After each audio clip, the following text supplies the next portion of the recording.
Ayaw paawat ang init. Init na mga pangyayari sa ating After and Prime at Jimmy Prime. Bad idea na pumasok ka na ngayon. Hindi pa sila nakaka-get over sa viral video confession. Hindi ko kaya magstay sa bahay, okay?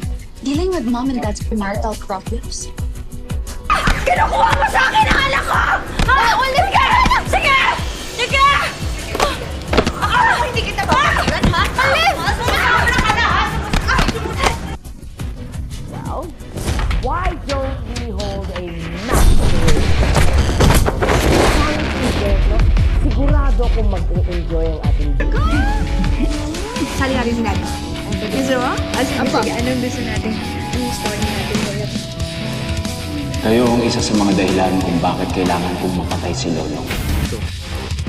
Yung responsibility namin siya protektahan. So yung gang, You betrayed me! Ikaw yun eh!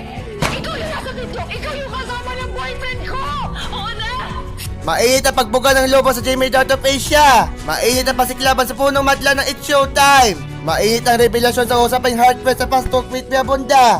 Hot na hot ang survey anong gagawin ngayong summer sa Family Feud. Hit reveal sa mga housemates na lalaban na magstay sa PBB Collab. Mainit-init ang Bago balita. ibenta sa Visayas sa Huwebes, ipinakita ng Department of Agriculture ang mga bigas na mabibili sa kalagang 20 pesos kada kilo.